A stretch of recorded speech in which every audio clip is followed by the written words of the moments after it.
Hello viewers, welcome to my YouTube channel. কে কোথা থেকে দেখছেন আমাদের নতুন আরও একটি ভিডিওতে আপনাদের স্বাগতম।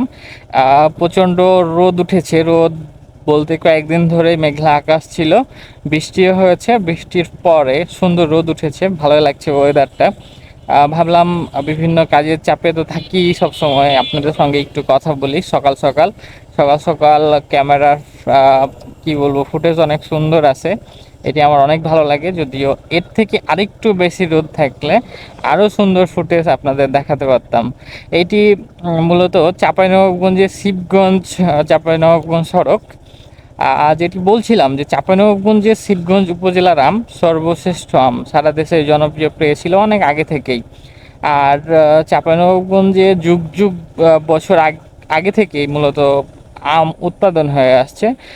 দেশ সেরা হয়েছে অনেকবার চাঁপাইনবাবগঞ্জ, অনেকভাবেই প্রমাণ করেছে চাঁপাইনবাবগঞ্জ আমের রাজধানী, যেটি মূলত এখনও গুগল কিংবা উইকিপিডিয়া সার্চ করলে পাওয়া যায় যে চাঁপাইনবাবগঞ্জ আমের রাজধানী। মানে আমের রাজধানী বলতে চাঁপাইনবাবগঞ্জের নামই আছে।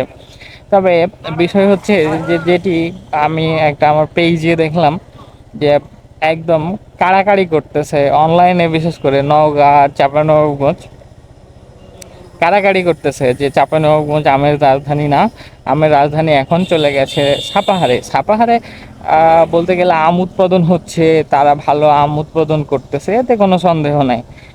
এতে অবশ্যই তারা হচ্ছে প্রশংসার দাবিদার। কিন্তু মূল শিকড় কোথা থেকে আমরা যদি একটু চিন্তা করি যে নওগাঁর একটা উপজেলায় সব থেকে বেশি আম উৎপাদন হয়, সেটি হচ্ছে সাপাহার উপজেলা। আর এই সাপাহার উপজেলা কিন্তু মূলত চাঁপাইনবাবগঞ্জের শিবগঞ্জ উপজেলার প্রায় কাছাকাছি। কাছাকাছি বলতে আমাদের এখানকার চাষিরা মূলত ওইখানে গিয়ে সুন্দর সুন্দর বাগান তৈরি করেছেন। এই বাগান তৈরির কিছু হচ্ছে দিক আছে কেন আমাদের চাঁপাইনবাবগঞ্জের চাষিরা মূলত সাপাহারে গিয়ে আমের বাগানগুলো করেছে এবং এখন তারা প্রশংসার দাবিদার হচ্ছেন। এই ক্ষেত্রে যদি আমি বলি তাহলে আমার ধারণা অনুযায়ী মূলত শিবগঞ্জ উপজেলায় প্রচণ্ড মানুষ গাছ লাগিয়েছেন, বিভিন্ন ধরনের হিমসাগর, ল্যাংড়া, আশিনা সহ বিভিন্ন গাছ লাগিয়েছেন। তো এক পর্যায়ে কি হয়েছে যে প্রচণ্ড গাছ লাগানোর ফলে গাছগুলো অনেক ঘন হয়ে গেছে, গাছের ওপর গাছ উঠে গেছে। আর মূলত আমের বিষয়টা হচ্ছে একটু ভিন্ন। ভিন্ন বলতে চাঁপাইনবাবগঞ্জে কিন্তু যে আমের জাতগুলো আছে এগুলো মূলত নাবি জাতের গাছ কম। যেমন আপনাকে যদি বলি কাটিমন, ব্যানানা ম্যাঙ্গো, আপনার আম্রপালি, এই জাতগুলো কম। এক কথা নাবি জাতের মানে নতুন জাতের যে আমগুলো, এগুলো চাঁপাইনবাবগঞ্জে কম। আর এখানে মূল সমস্যা হচ্ছে গাছের ওপর গাছ উঠে গেছে, ফাঁকা জায়গা নাই। আপনি যে একটা বড় প্রজেক্ট তৈরি করবেন আমের, এইটা এখানে আসলে সম্ভব হচ্ছিল না। এই জন্য চাঁপাইনবাবগঞ্জের শিবগঞ্জের চাষিরা মূলত সাপাহারে গিয়ে আমের বাগান করে। তো এই থেকেই মূলত ধীরে ধীরে ধীরে ধীরে একজন দেখা দেখি আরেকজন করতেছে, একজনের দেখা দেখি আরেকজন করতেছে, আরেকজনের দেখা দেখি আরেকজন করতেছে। তো এই জন্য মূলত সাপাহারে দিন দিন দিন দিন এই আম্রপালি আমের বাগানগুলো বৃদ্ধি পায়। তবে মূলত শিকড় কিন্তু তুলে দিয়েছেন না আমাদের চাঁপাইনবাবগঞ্জের চাষিরাই।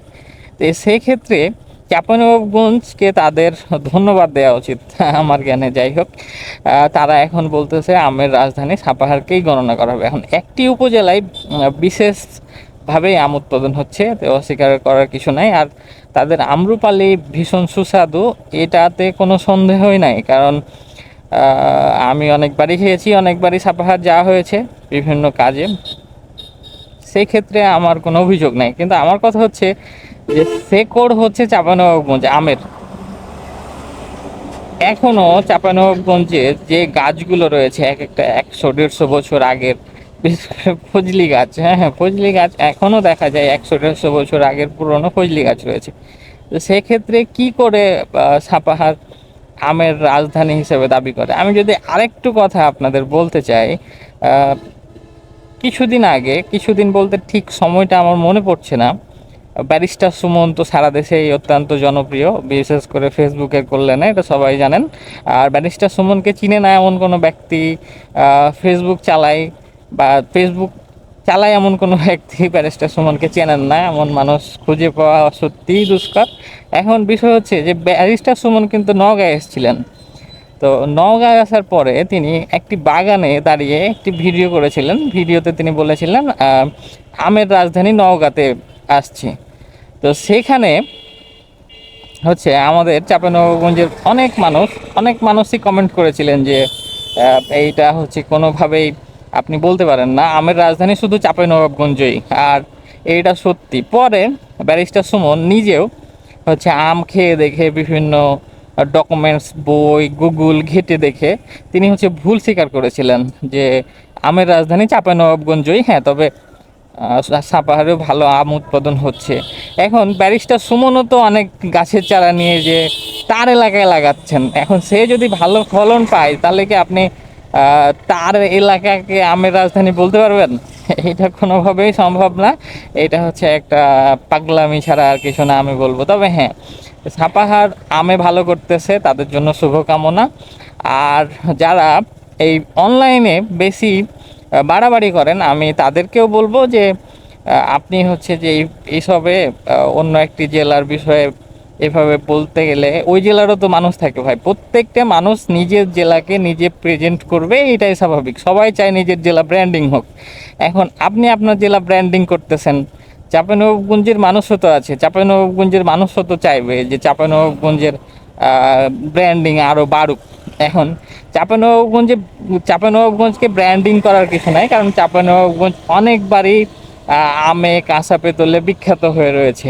এখন বলতেও খারাপ লাগতেছে, নওগাঁ তো বিগত দিনে গাঁজার রাজধানী ছিল। নওগাঁতে এখনও বড় বড় গাঁজার চুল্লি পাওয়া যায়, দেখতে পাওয়া যায়। আমরা বিভিন্ন তো অনলাইনে কিংবা হচ্ছে বিভিন্ন নিউজ পোর্টালে বা ভিডিও নিউজে তো দেখছি, বিভিন্ন টেলিভিশনও নিউজ করছে। তো তাহলে কি এখন আমের রাজধানী হয়ে গেল গাঁজার রাজধানী থেকে? নাকি আপনারা গাঁজার রাজধানী বলতে চাচ্ছেন না, এখন আমের রাজধানী বলবেন? আমের রাজধানী যদি বলা যায় তাহলে আপনি হচ্ছে সাপাহারটুকুকে বলেন। তারপরেও একটি নাম যেটি চাঁপাইনবাবগঞ্জের সঙ্গে জুড়ে গিয়েছে, আপনি সেই নামটা কেন হচ্ছে সাপাহারের সাথে জুড়ে দেবেন? এটা অবশ্যই অন্যায়। তো ব্যারিস্টার সুমনের মতো আপনাদেরও ক্ষমা চাইতে না হয়, এমন কাজ আপনারা করবেন না। ভিডিও আর লেন্দি করব না, ভিডিও আর বড় করব না। আজ এ পর্যন্তই, শেষ পর্যন্ত ভালো থাকবেন, সুস্থ থাকবেন। আর হ্যাঁ, অনলাইনে লেখালেখি এসব নিয়ে না করাই ভালো। আমি দুই জেলার মানুষকে করছি, সাবধান বলবো না আসলে, আমি কি বলবো, রিকোয়েস্ট করছি যে আপনারা এইসব নিয়ে কাদা ছোড়াছুড়ি না করলেই ভালো। আসলে যেভাবে ফসল উৎপাদন করবে সে সেভাবে অর্থনীতি বা সে সেভাবে টাকা পাবে, এটাই স্বাভাবিক। ধন্যবাদ দর্শক। আরও কোনো নতুন ভিডিওতে আপনাদের সঙ্গে হাজির হব। Bye bye.